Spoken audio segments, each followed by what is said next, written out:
I,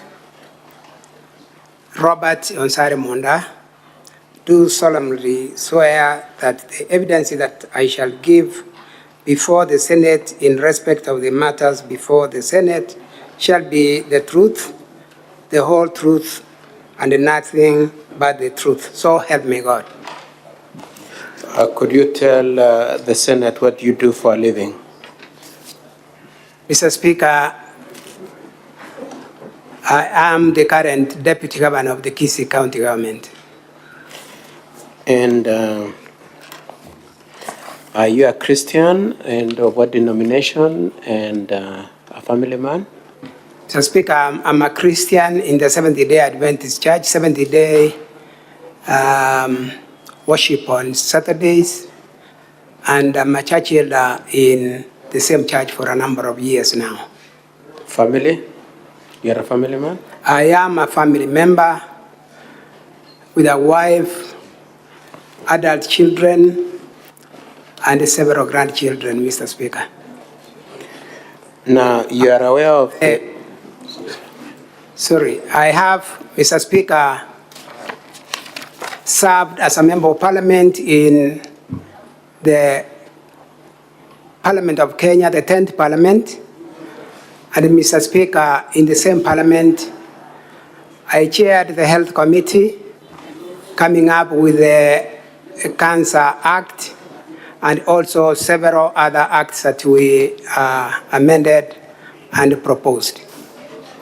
Mr. Speaker, I sat in the Committee of Agriculture, I sat in the Liaison Committee, and also in the House Business Committee. Thank you. Now, you know why you are here before the Senate? I am aware, Mr. Speaker. Could you confirm that you are aware that the allegations against you are what you summarized at page 6, and which is what you pleaded not guilty when the charges were read to you at the start of this session yesterday? Paragraph 6 at page E1. Honorable members, it is in the Deputy Governor's bundle. Mr. Speaker, I understand that I'm here on reasons of impeachment on the said... Okay. No. So for the ground set out in paragraph 6, isn't it? Yes. In addition to that, you confirm that you were also notified of other allegations against you, and those are allegations brought through a memorandum from one Mr. Benson Nyakaga, and that you referred to at paragraph 52, page E9.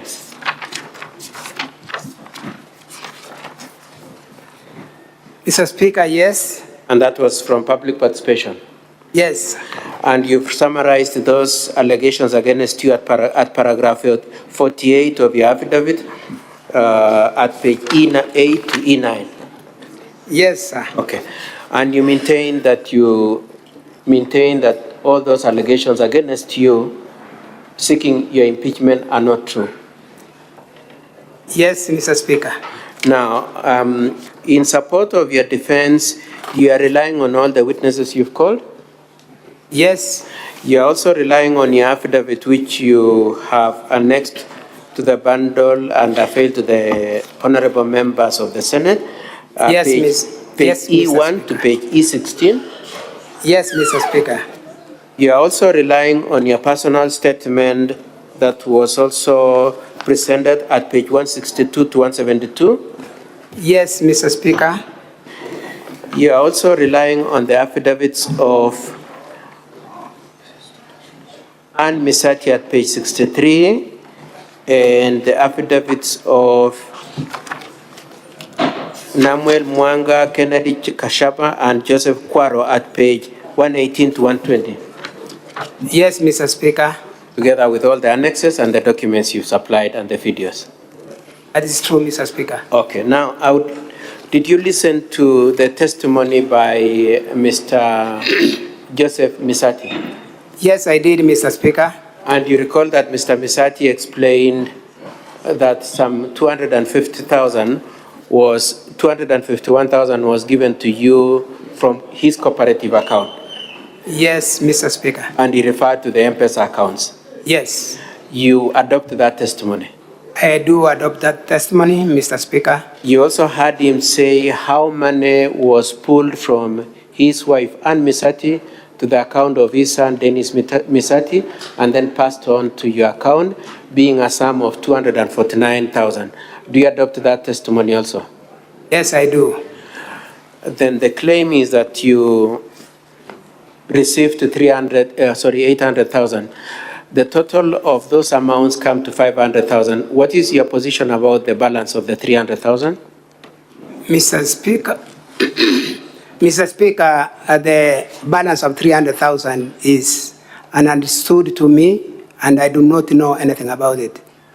Did you receive any 300,000 in cash at your office at the stadium? No, by never. Mr. Joseph Misati and Dennis Misati? No, Mr. Speaker, that has never happened. Okay. Now, I just want to discuss a few things, then we move on.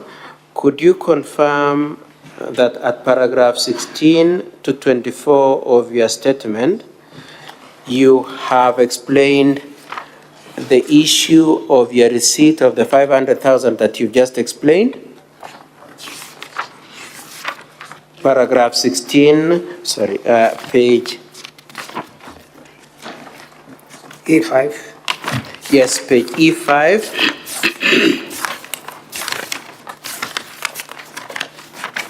To page E6. You've explained the issue of the sum of E5 to E6. You've explained the issue of the 500,000. Yes, Mr. Speaker. Okay. The same way that Joseph Misati explained, isn't it? That's true, Mr. Speaker. Okay, so let me ask you a different question then from which the testimony which you adopt. Let's move on then. What was the money for? The money, Mr. Speaker, that I got from Mr. Misati was a refund of money that I had given him earlier. And when did you give him that money? I gave him the money in October, November 2022. And so before this Senate, your position is that you are getting a refund of your money? That's my position, Mr. Speaker. And you have explained that in your affidavit? That's what I've explained in my affidavit, Mr. Speaker. Particularly paragraph 23 to 24, you've explained that it was a refund, isn't it? That is it, Mr. Speaker. At paragraph 26, you've explained the owner of the 500,000. Who was the owner of the 500,000? The owner of the 500,000, Mr. Speaker, is Mr. Joseph Doyle Misati. It belonged to Mr. Doyle Misati. Did it belong to Dennis? Is there any sense in which you could say it belonged to Dennis? I heard about this mention of Dennis and this money from this impeachment motion, Mr. Speaker. Okay. Now, did you see any documents to suggest that indeed Dennis, this was money from Dennis? Did you see any document or paper trail? No, Mr. Speaker. Okay. I want us to move at paragraph 24 and 25. You've made reference to the allegation that this story has been taken to EACC. You've seen that? That this allegation of you having received 500,000 or otherwise 800,000 has been reported to EACC. You've seen that? Yes, I've seen that, Mr. Speaker. What do you have to say about that allegation? Were you aware of any EACC investigations? I have not been aware, Mr. Speaker, until this mention in these proceedings. Yes. Okay. And have you been summoned by EACC to account for this alleged 800,000 or 799,000? No, Mr. Speaker. You have not been summoned. At paragraph 28, you've discussed 27, paragraph 27. You said that Mr. Joseph Misati came with his 4 sons to your place, isn't it? Yes. At whose request was the visit?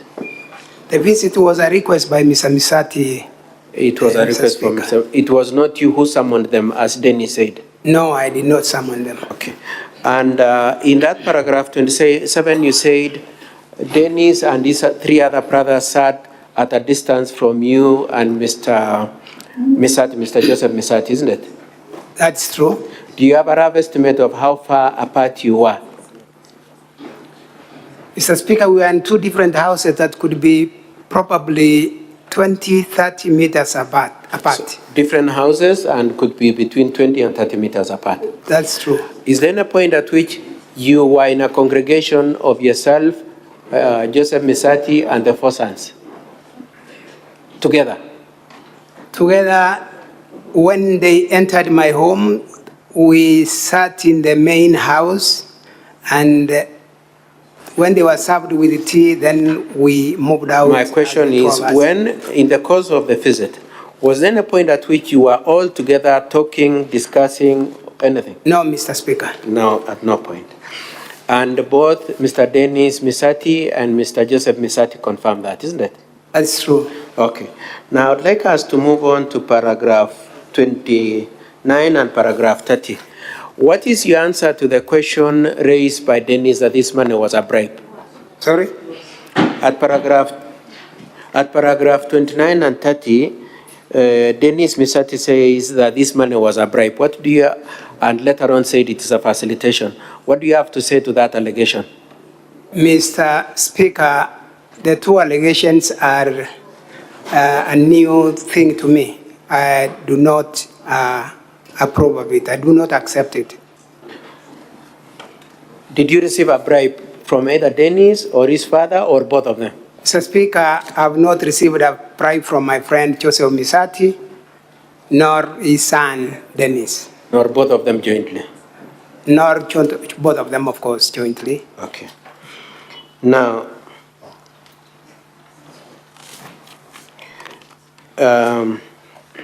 as you can imagine, the county councils are waiting to deal with you on what you said at paragraph 28 and 31. I would like us to just look at that for paragraph 28 and 31. At that paragraph 28, you confirm that Mr. Misati mentioned to you that his son had applied for a job. That is true, Mr. Speaker. He mentioned that to you. Yeah. Oh, yes.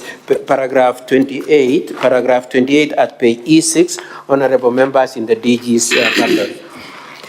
You say there was a conversation on that. Who initiated that conversation? Mr. Speaker, this conversation was initiated by Mr. Misati. And what was he saying? He told me he has learned that there is a job coming up. Okay. And in a Wasco in Kisii. Okay. And did you promise him that you would get him the job? No, I didn't promise him that I will get him the job. What did you tell him? I told him, let him make whoever the son is to apply, and the right process be followed. Okay. Mr. Speaker. Now, in the Hansard, page 189 to 190, you remember the long cross-examination from my colleagues on Mr. Misati. Page 189 of the County Government Bundle, Volume 1, is the answer of the events of the 29th, isn't it? Yes, Mr. Speaker. I would like you to read the two last sentences at paragraph 190 of what you said you did in reference to Ms. Wahito, the CEO of Kwasco.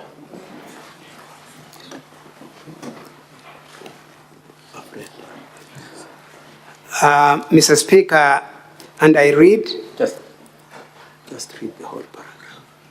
The governor's office.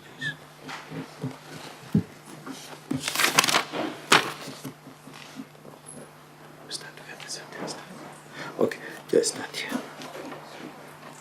Mr. Speaker, You read from the last sentence at the bottom of page 189 into the first paragraph at page 190. Please read. Mr. Speaker, I read. Like any other leader, Mr. Speaker, this request came to me. Everyone, honorable members, know that Lucy in Wasco would work under like any and many staff who work under the governor's office, where I'm also the deputy to the governor. And so I indicated to Lucy, asking her if they had such kind of jobs, and she said yes. A friend is making a request that he gets his son a job, like everyone of us here would do. And she told me, let us wait for the process, and if he qualifies, we shall not deny him the job, and the discussion ended there. And apart from having mentioned to Lucy at this point in time, did you make any follow-up on it? No, Mr. Speaker. And Lucy said you summoned her to your office on 4th of May. What do you have to say about it? I'm saying no, Mr. Speaker, I've not summoned Lucy to my office. You've never... I have not. You did not summon her on this No. issue? Okay. She said also in her statement, what did she say in her original statement which you encountered at the county assembly when she called you after receiving the sum of 100,000? Can you come again? So when you went to the county assembly to defend yourself, Lucy had recorded a statement, isn't it? Yes. In that statement, she said she had called you after receiving 100,000. You remember that? Yes. Okay. I want you to go to specific point at which she talks about the purpose of the money. She said she called you. What did she say was your reaction to that issue? Mr. Speaker, she states verbatim, Yes.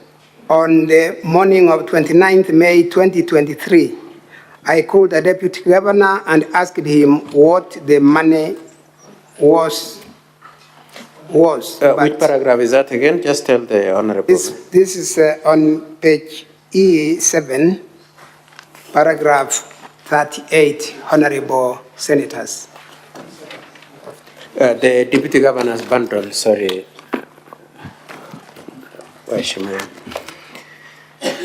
So you've quoted verbatim what she says, and she said, in the morning of 29th, I called the deputy governor and asked him what the money was, but he kept quiet, isn't it?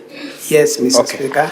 That was her original statement. Then she wrote another affidavit on the 9th of March and said that you told her that the money was in respect to the request for a job for Dennis. You remember that?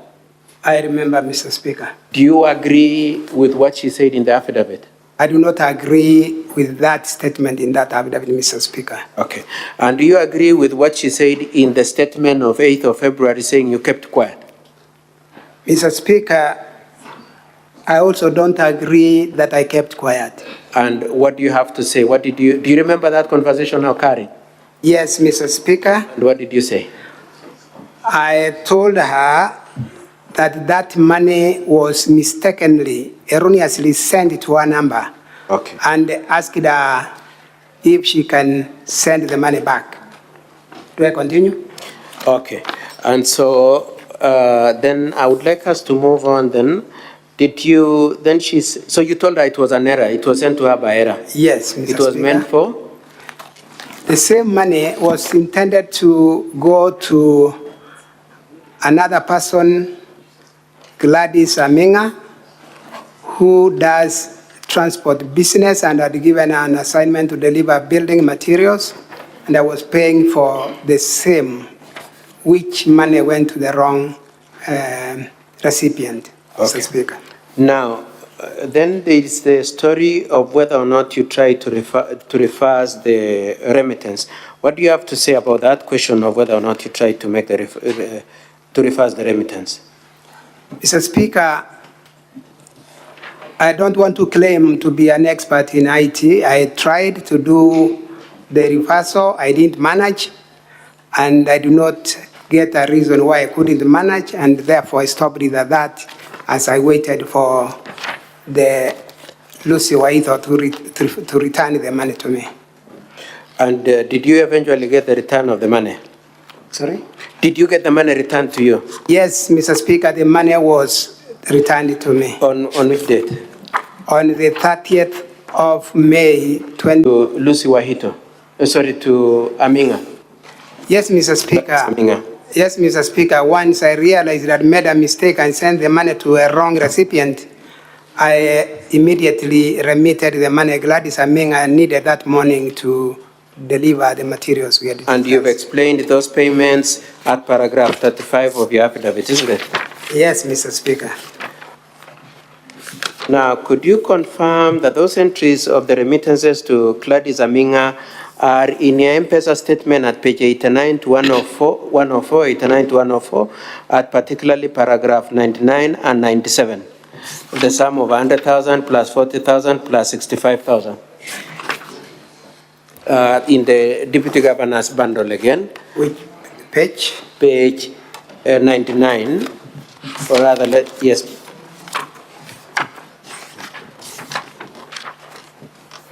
Page 99 and page 97.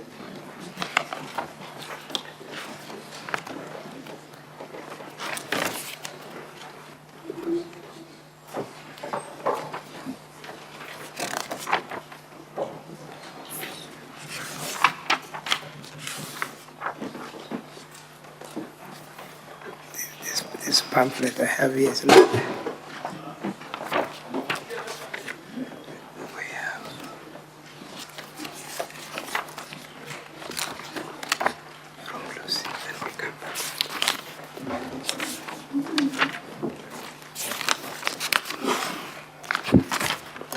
I will use my bundle. Look at it. At page 99, is it true that you sent 100,000 to Lucy to Gladys Aminga at 8:03 on the 31st of May? Sorry, 40,000? Yes, I sent 40,000 as a second installment, Mr. Speaker. And the first payment of 100,000 was paid on which date? I paid the 100,000 on the 29th of May at 9:17 a.m. in the morning. You're referring to page 99, isn't it? That's page 99, Mr. Speaker. And then you made another payment which is captured at page 97 of how much? Mr. Speaker, sorry. Mr. Speaker, I made another remittance of 65,000 on the 24th of June at 13:21. And all these payments were for? These payments, Mr. Speaker, were for the consignment of materials that I wanted transported, building materials, Mr. Speaker. Okay. Now, what was your explanation for why you say you erroneously sent this money to Lucy when you meant to send them to Gladys? Mr. Speaker, as I was picking the number to send the money to, I erroneously picked the one for Gladys instead of Lucy. One for Lucy Waido instead of Gladys Aminga. And why did you make that mistake? What could be the explanation for that mistake? Mr. Speaker, the way I've saved those numbers in my phone. Could we go to page 117B? Page 117B of the Deputy Governor's bundle. Could you confirm what is that at page 117B?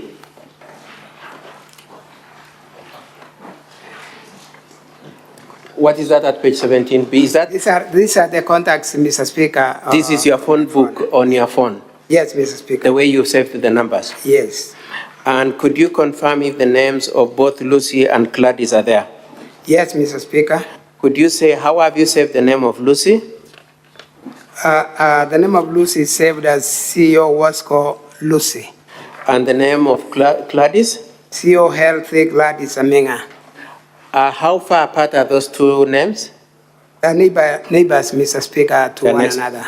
They're next to each other. Yes. And they're next to each other. And what do you have to say about the first two initials you've used to describe them? Mr. Speaker, I'd chosen to put the government officers in the same identity for ease of reaching their contacts. And so that is the way I'd identified them in my saving in the phone as book. CEO. What is the meaning of CEO? Chief Officer. Chief Officer. And what do you have to say about the alphabet? The alphabet, Mr. Speaker, after CEO is WASCO. That WASCO is followed by H, which is health. And so that is the reason why they are neighbors. Okay. So your position is G for Quasco in Lucy is followed alphabetically by health in the name of Gladys, and which then resulted in the arrangement of the names. Now, I'd like us to move on to the issue of threats to Dennis Misati. Did you threaten Dennis Misati? No, Mr. Speaker. It is said that you sent the threat to his father. Did you tell your father? Did you tell Dennis's father to go and tell Mr. Dennis that you are going to do something against him? No, Mr. Speaker. You did not. Okay. And did you have any direct conversation between yourself and Dennis at any point? I've not had any conversation, Mr. Speaker, with Dennis Misati. Directly? Never. Okay. Now, we move on to the issue of county staff. It is said that you have county staff at your premises. Do you have them? True, I have county staff. Are you entitled to those county staff from your understanding of the HR manual at the county and SRC guidelines? Yes, Mr. Speaker. How many people do you have? I have what is my entitlement of 6 staff. Yes. Who are in my compound. Yes. One of them being my PA among the 6.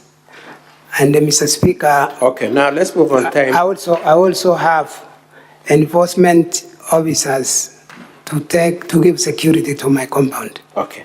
Now, did you assign yourself those staff, both the enforcement officers and the other 6 staff? Mr. Speaker, I was guided to provide names for personal staff. Yes. Which I did to the County Public Service Board, and they were recruited. For the enforcement officers, Mr. Speaker, immediately we were announced as winners. I found some officers at my gate. I've never known how they were sent there, and I've only found myself comfortable that they are giving me the security I need. You did not determine the people who came to you? I've not determined the people who should come and the numbers that should come, Mr. Speaker. But for the 6, you suggested the names and the Public Service Commission assigned them to you? That's true, Mr. Speaker. Okay. The issue of your brother, the arrest of your brother, did you get 20 people to go and assist the police effect the arrest? Mr. Speaker, no. And who effected the arrest? I reported to the police and I left it at that. So yes. I expect that it's the police who arrested my brother. And do you know where they were kept? Was it at the county cells or at the police cells? That, Mr. Speaker, I did not get to know.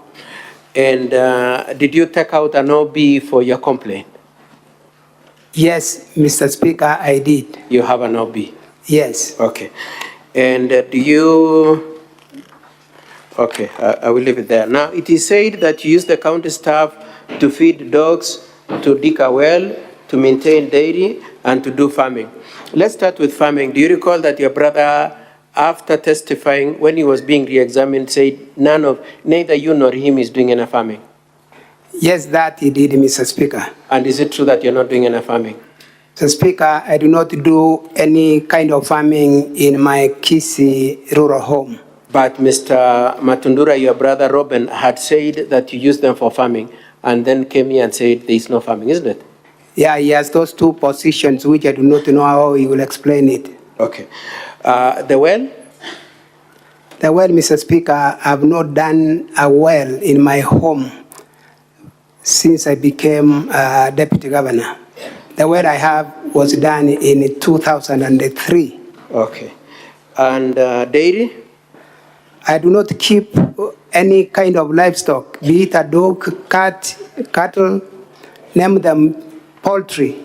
Nothing in that Kisii home, possibly elsewhere. Okay, and dogs? They were saying that you have some staff serving as cooking for dogs. Mr. Speaker, if it were possible, I would have invited the house to visit our home. Even tomorrow, we go together with my brother leading us to show us the details of what he has shown, if it were possible. Senior Counsel, Sir. your 30 minutes are up. I will give you 2 more minutes to wind up. Can I request for 5, kindly, Mr. Speaker, sir? Kindly. I give you 3 minutes. Okay, let me try. Now, Mr. Dr. Monda, at paragraph 52 at paragraph 48 and at paragraph 52, it is said that you should not hold office for various reasons, and I would like to just read what he said at paragraph 48 and then probably respond to them as a bundle. At paragraph 48, you say, so 48 is allegation that you are incompetent and have abused office, 1. Number 2, that you are responsible for an absorption of the budget. 3, that the budget was funded. 4, that there is non-use of senior staff mortgage provision. 5, that there is use of personal home for purposes of county functions, meetings, and files. 5, that you are not working with other leaders in Kisii County, and lastly, that you are responsible for use of unofficial personnel in county matters. You've seen that? Yes, Mr. Speaker. Okay. What do you have to say about those allegations? Let's start with the issue of incompetence and abuse of office. Do you admit that? Mr. Speaker, I deny that I'm incompetent